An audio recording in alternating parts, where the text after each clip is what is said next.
Let's talk about doctors. They're being balloted for strike action right now over demand for a 29% pay rise. Nice work if you can get it. The healthcare workers, now known as resident doctors, not junior doctors. I think resident doctors are far more representative of the level of skill they've got. They're asking for that pay rise on top of the 5.4% this year. Comes on the back of a 22% increase last summer, although that covered 2 years and was backdated. But they have been claiming that they are a lot worse off since the austerity years under the Tories, and they're still trying to make up their missing salaries.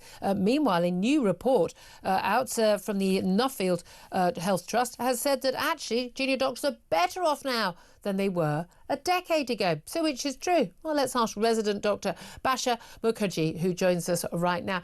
Good morning to you, Bhasha. Good morning, Julia. Thanks for joining us. So I don't understand. I mean, we know what your salaries are in terms of, different pay rates for different skill levels and the like. We know how much they've gone up or not gone up.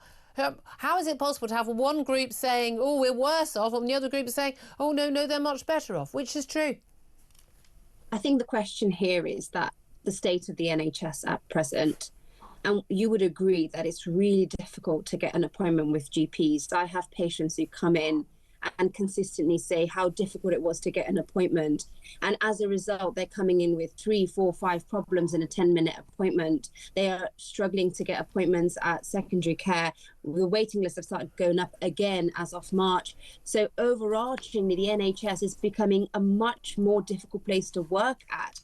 And there are better avenues that doctors are defecting to, including private health, other countries, and this is what we need to stop the NHS just falling on his knees. We just need to stop this mass exodus of doctors, essentially. Right, that was a lovely answer. Would you now like to answer the question I asked you? You'd have to repeat your question. Oh, sorry. Apologies for that. How is it possible that the Nuffield Trust is saying that you are better off than you were 10 years ago, but the BMA on your behalf, and again, bearing in mind, you talked a lot there about GPs. You're a resident doctor. You work in a hospital. You don't work in a GP surgery. We're not talking about GPs. GPs are doing just fine, thank you. The ones who can actually get a job. Plenty of people are being trained to be GPs and they're not able to get a job, which is madness in itself. But how come the Nuffield Trust thinks you're better off than you were 10 years ago, and the BMA, your representative union, thinks you're worse off? I can't speak for the Nuffield Trust, what they've, who they've questioned, but what I can say is that although you might think that resident doctors are only in hospitals, but actually lots of resident doctors do work in GP, I being one of them. I can definitely speak for my time in hospitals as well. The picture is much the same. I can only speak for the people that are represented by the BMA, and that is a large majority of resident doctors or junior doctors.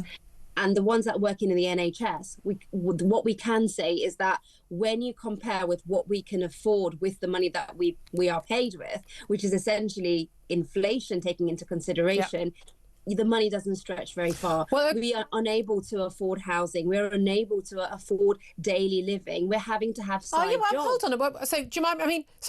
I haven't got the exact figures here on what each person is earning. I'm of the view that doctors who got, load of grade A levels in hard subjects and 7 years of training and then working as a resident should be paid very well, and certainly a damn sight more than a train driver on 70 grand. I know you're not on a high pay as resident doctors. GPs, consultants, yes, but most resident doctors, I think, are not paid adequately for their skill set. However, there are plenty of people who earn far less than you who are perfectly capable of affording to rent or buy a home and to live their lives. So that's just an abject nonsense. But it's a question of what else is out there. The truth is that we are having so many doctors leaving the NHS because the prospects are better if they move on to private health or if they move to other countries. And that is what we need to stop. We have a problem with retention. We have a problem with recruitment. And I think part of that may be money related. It's also down to the sort of trials and tribulations of the jobs itself. However, the vast majority of people who train as doctors in this country are not sodding off to New Zealand or Canada to work. And they're not going into private. There's only so much work in the private healthcare service. Most people who work in the private healthcare actually work in the NHS as well. I had a family member offered a cataract operation in 6 months' time. Oh, but you can have it on Friday if you go privately. I mean, maybe if that NHS consultant did a bit more work in the health service, she wouldn't have had to wait that long on the NHS. But the Nuffield Trust, a health think tank, they know what they're talking about. This is literally what they do for a living.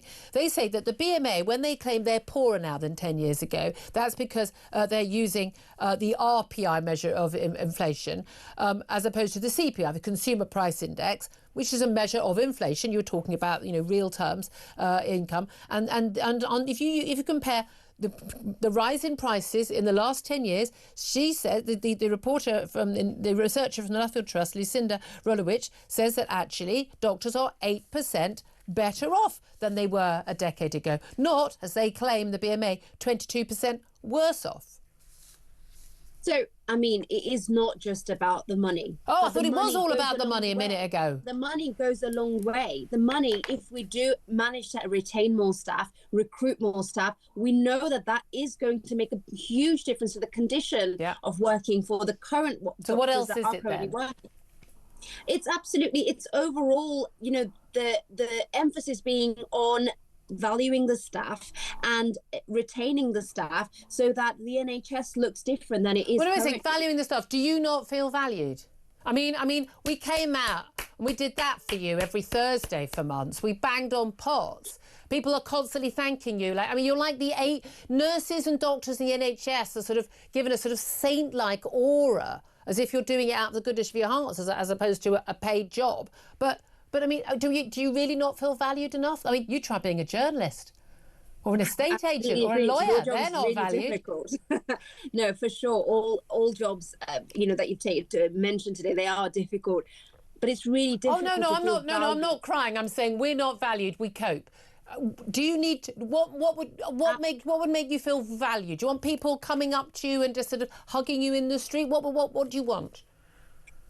If you ask me personally, if there were more doctors across the board to share the load, and if there was better staffing levels on any given day, so that our patients would be feeling less, unhappy with our services, the service that I personally deliver, I wish I could deliver a better standard of service. You could do your job better, and a lot of people in the healthcare sector. So why, if given that the NHS budget has gone up hugely under COVID and since COVID, but we've actually interestingly seen fewer operations, fewer treatments carried out despite all that extra money. Productivity has gone down. Why is that? Why are the wrong people being hired? Are we spending too much on HR and DEI staff who are paid more than you, or is there a problem of another kind? I think it's multifactorial, and I will say staff retention is a big part of it, because continuity is a big part of delivering good level of care. And unfortunately, from my experience in working in the hospitals, staffing levels were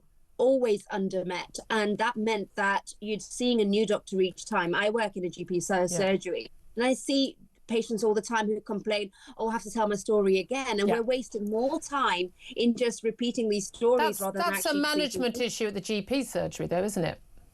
I think it's across the board. GPs working part-time, not full-time. Well, this is the point. People who are not actually, maybe leaving the NHS, they're finding other ways to cope, and that means actually taking more time off work. Well, also GPs are now paid so much they can afford to work part-time. Well, I know a lot of GPs, for one, that are actually also doing side hustles. Wait a minute, they're so stressed and but they've also got another job.